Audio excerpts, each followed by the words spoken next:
Hello everyone, welcome to Military History Not Visualized, and this might be a new series where I talk with somebody else about games, and it's less about historical accuracy, but more on a look at the game and which ideas, mechanics, and concept it has that make sense or make no sense from a military or military history standpoint.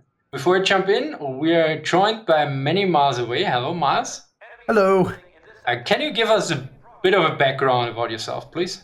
Yeah, so I have been, well, I guess for lack of a better term, a gamer my entire life. I know that's kind of a buzzword these days, and my grandfather was a Holocaust survivor. As a result, he imprinted a really important sense of studying history from a very, very young age.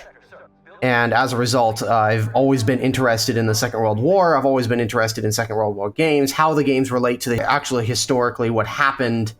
Always have had a tendency to drift towards more realistic-esque games as opposed to the more arcadey ones. Although there are exceptions, which we may talk about today. If you don't know, Many Miles Away has a very good YouTube channel where you show mostly War Thunder, but you also do some history, very developmental history of certain tanks, right? Sure, yeah. Occasionally, I will go through a vehicle's development history to the best of my ability, and cover its development from the time that it was conceived to the time that it entered service. How well did it do in service? And stuff like that. Although a majority of my channel is based around War Thunder as a game, so more discussing the War Thunder game mechanics, its balancing, that sort of thing. Okay, and today we'll look at a gem, I would say. I mean, we both really liked the game, and it didn't fare too well. But although I think it has quite a legacy, we are talking about RUSE, and I think the successor games are better known. That's the War Game series, and also Mhm. Steel Division 1944 and Steel Division 2. I think are also from Eugen Systems. So the thing about RUSE is what I really like. It has some very great characteristics that back then I think were rather uncommon. Yeah. And for me, what's really strong is distinctive units. So Mhm. the Germans, the Americans, the Soviets, the Japanese, and the Italians, they are all very different units. Then from the mechanics, you have hard counters. Yep. And what I particularly find interesting, and we'll discuss in further depth, is the importance of recon in this game. This was one of the first games where Recon was really a game changer, especially with the hard counter system. Yeah. Then the name RUSE comes from basically, yeah, making a RUSE, and they have a card system that you can play. It was pretty hyped in the trailer. In the game itself, it's of lesser importance, although it could depend. I play mostly against the eye, so it's different. I would say let's start with talking about hard counters. Sure. Yeah. Ruse is not one of those games that's chock full of very, very specific units. You're not going to find all six variants of a Nebelwerfer in Ruse. You're going to find a unit that fires rockets or something like that, or a paratrooper unit, or a heavy infantry unit, or a heavy tank, or a couple Or of an heavy tanks. anti-tank unit. Yeah. Part of that balancing between all of those different units is that some units can do very specific. All of the units can do very specific things, and usually those units. I think a good perfect example of this is the tank destroyers. Tank destroyers can only shoot at tanks. They can't Yeah. shoot at anything else. It's like they are only equipped with armor-piercing shells. And I know that can be really off-putting for a lot of people. It really off-put me initially, but it forces you to utilize them in a very specific way and not just try and use them as a catch-all unit. And they are very good at destroying tanks, but they can't do anything else. And the same is with the anti-tank guns. So anti-tank guns, if you leave them alone in a wood and infantry comes up, they just get killed. And here's the thing. In this game, there's woods, for instance, and on those small towns. Concealment. Yeah, there's concealment, and not every unit can go in the woods. So infantry, anti-tank guns, light anti-aircraft units, but not heavy ones, cannot go into woods. And there they are concealed. And here's where recon comes in. If you don't have recon on, and if you don't have a recon unit, You can provide recon by either a RUSE card, by a vehicle, or aircraft. Mhm. And if you don't see them, they get a surprise attack. And basically, a surprise attack from an anti-tank gun against a tank usually one-shots it. I think it does. Yeah, it's like 3 or 4 times the damage or something. Yeah, it's like 3 or 4 times the damage, and the anti-tank gun or infantry unit gets the first shot.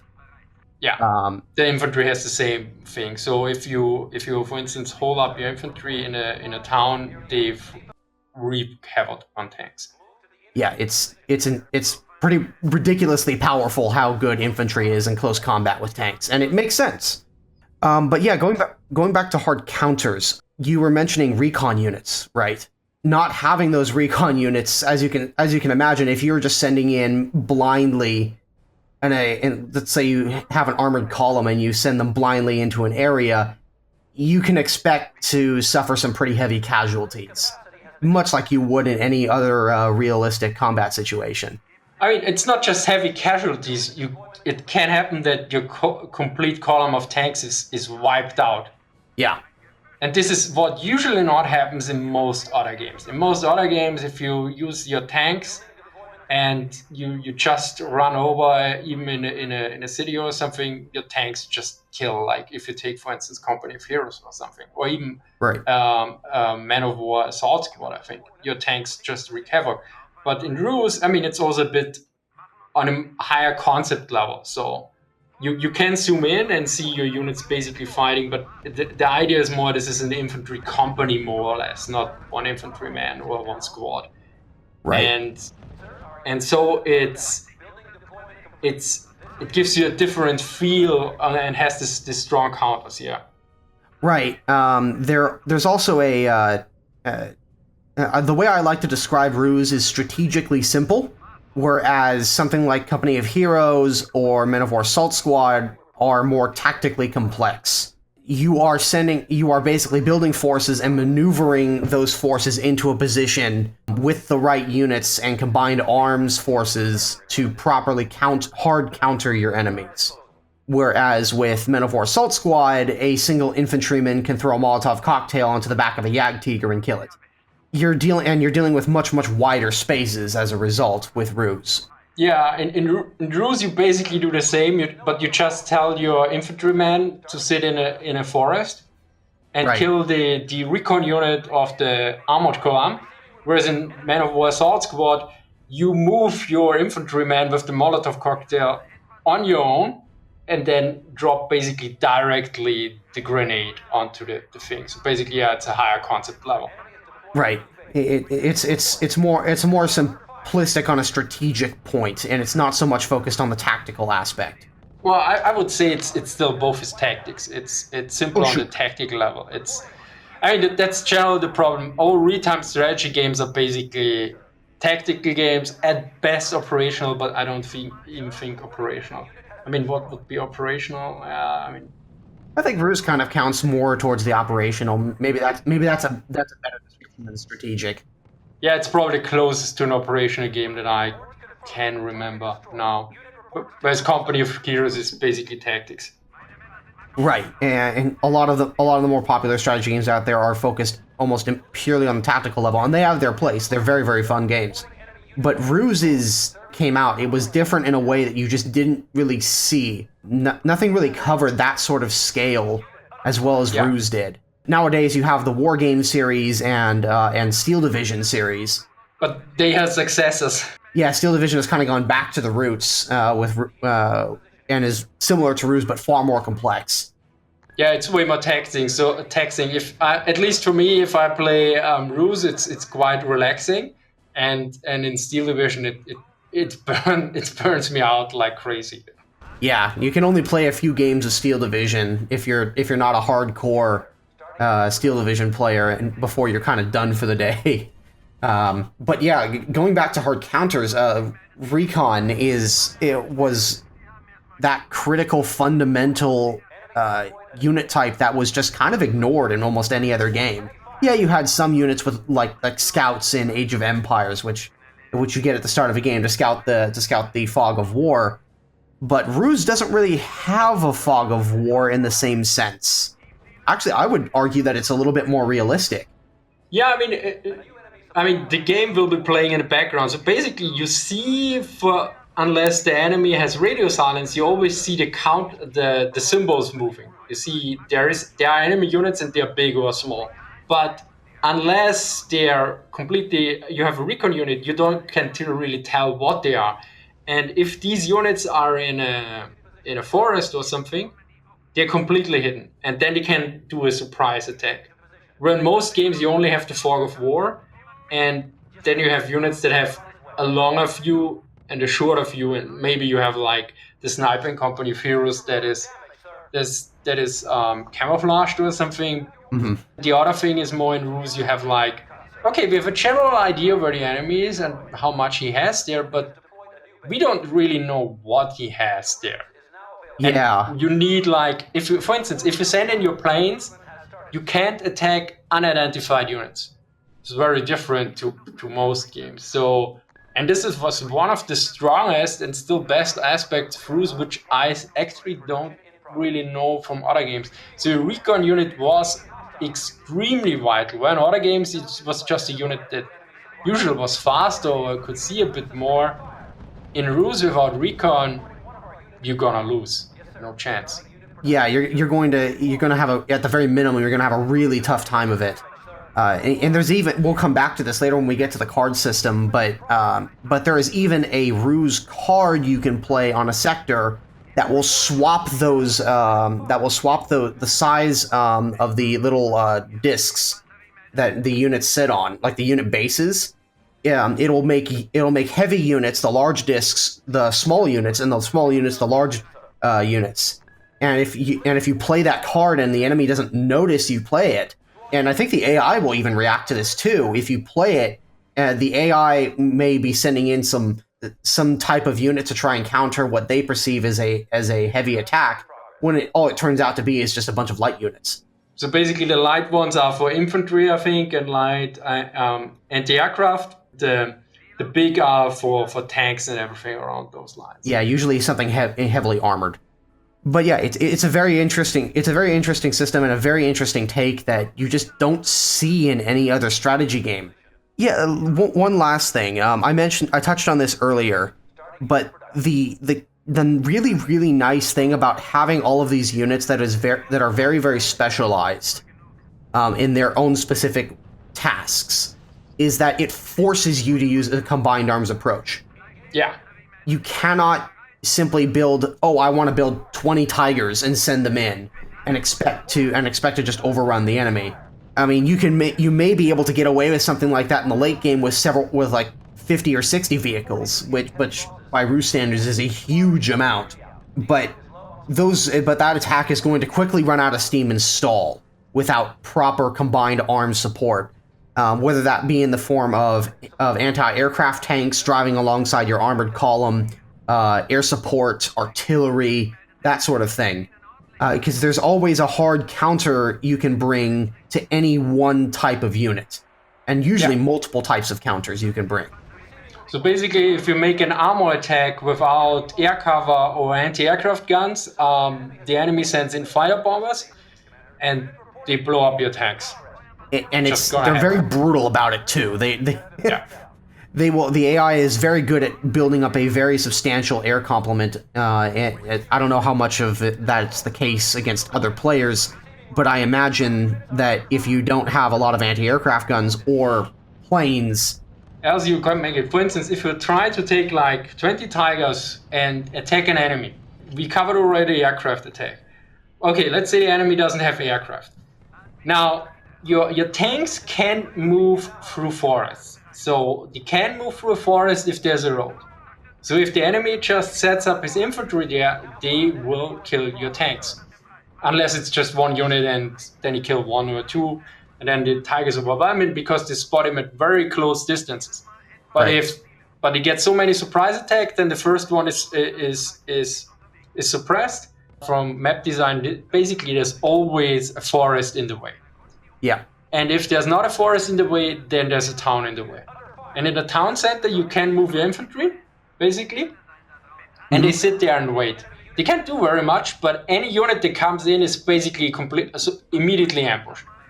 And the Right. way to deal now with this is send, for instance, a recon unit ahead of the tigers or close to them. The spotting range is rather far, and or recon plane. Then they will see the unit and they shoot him just up.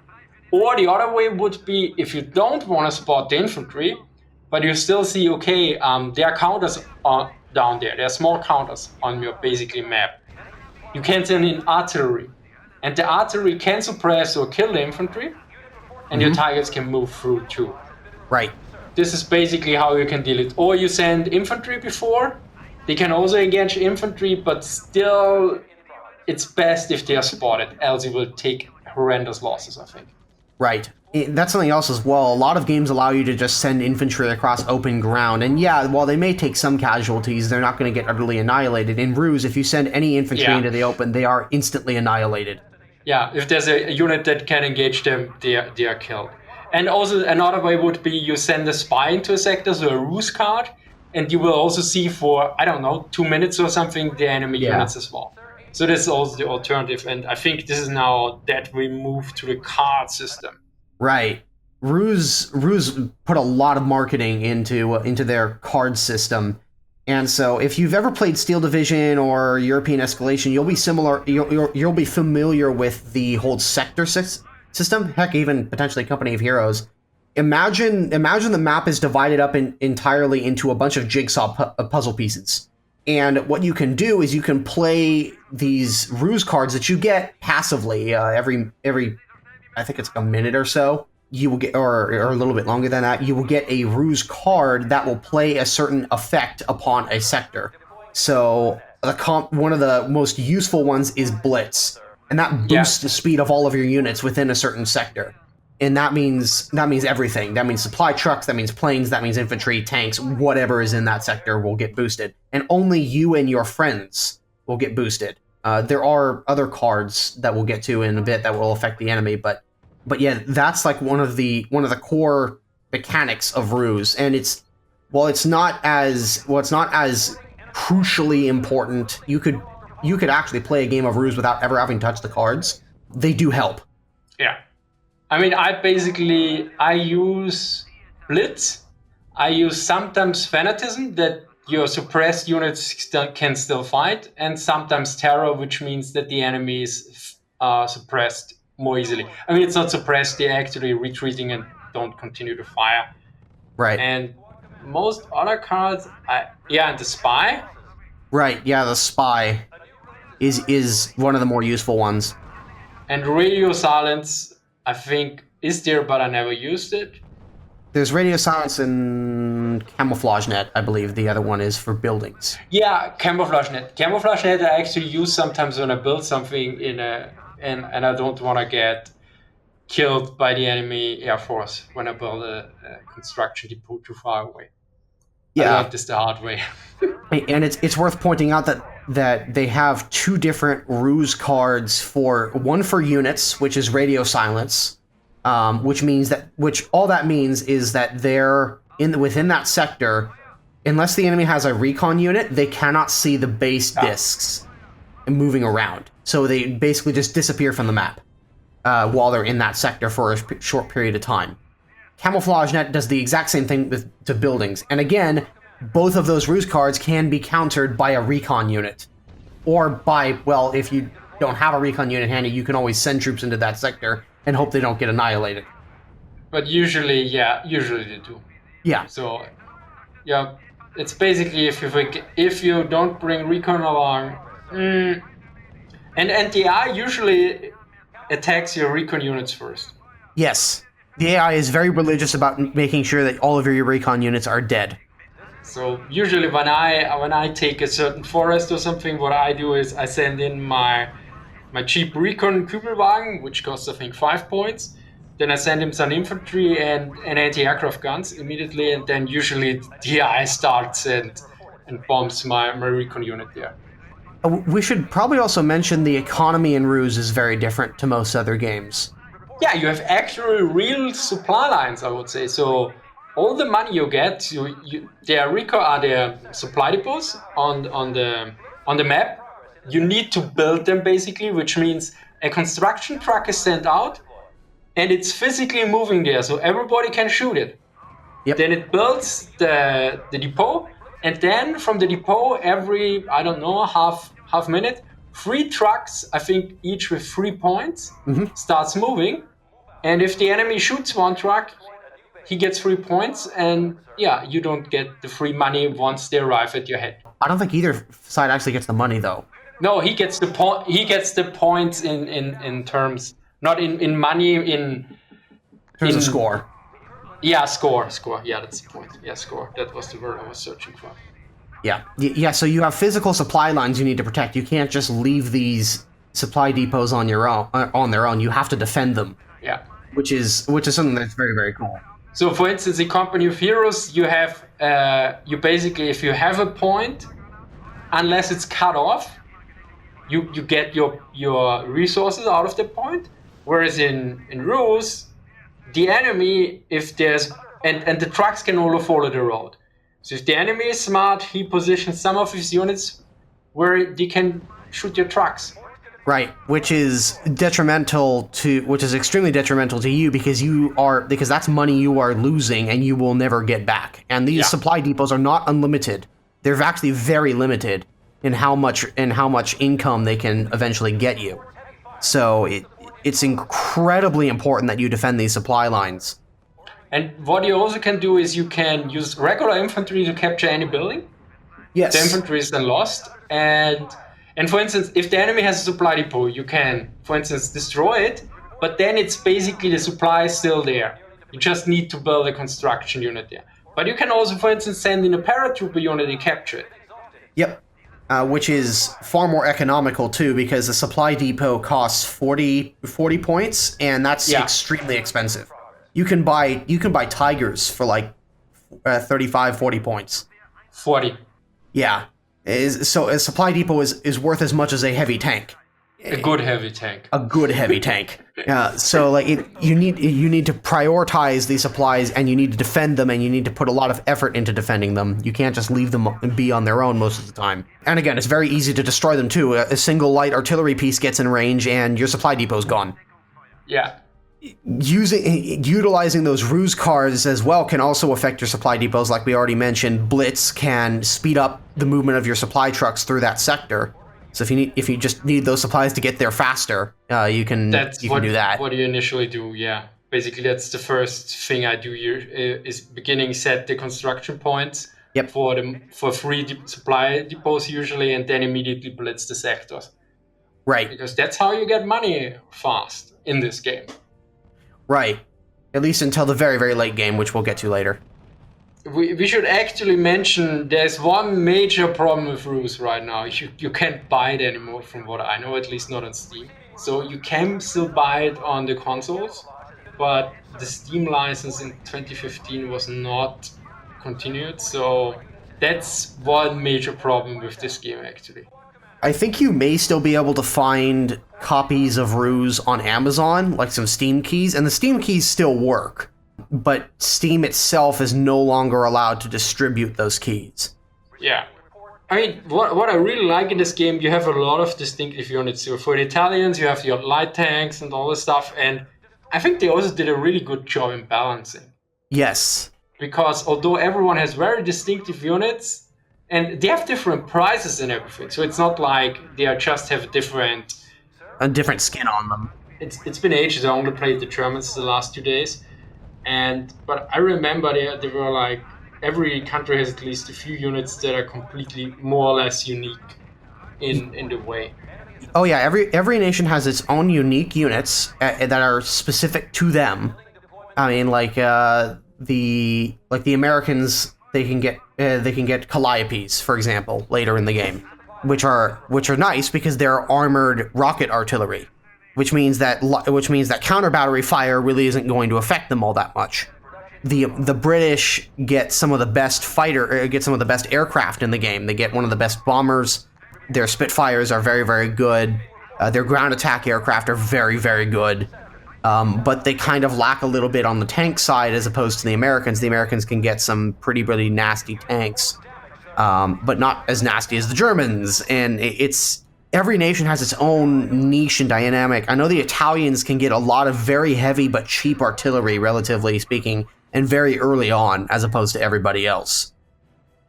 Yeah, also the early tanks, I think they can get them really cheap. I think the Panzer III is like 20 or 30, and the Italians can build their tanks for 10 points. I mean, they're not as good, but if in the early game, if so many tanks are coming up to you, it's like, oh, I need to do something. Yeah, you need to expend resources to counter that, which are often a lot more expensive than the individual tanks themselves. So it's every nation has its own specialty. I know the Russians, for example, can get very cheap infantry very early on, and most of their tanks are relatively fairly priced compared to their counters.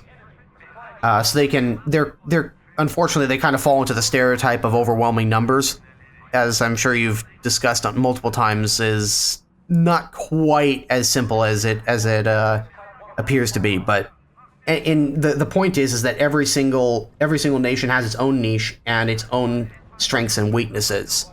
So if you're going to play as a team, for example, playing with a wide variety of nations really does benefit your team, as well as creating all sorts of different interesting unit combinations. So, well, that's about it. If you have suggestions or ideas about gaming-related content or something, please let me know. I wanted to do more last year, but I did some gaming content before, and the thing is, I don't just want to talk about games ideally. I want to use games to, for instance, illustrate something, like Recon in this case, or like I did with the Steel Division video where I explained, okay, hey, this one of the games that actually covers combined arms warfare, and what is combined arms warfare? Something along those lines. So, and if you have suggestions or questions about this game or the upcoming series, please let me know. Also, thank you very much, Many Miles, for joining me. Yeah, thanks for having me on. And be sure to check out his channel. We will link him in the description and probably in the end screen as well. So, well, thank you for watching and see you next time. Bye. Bye.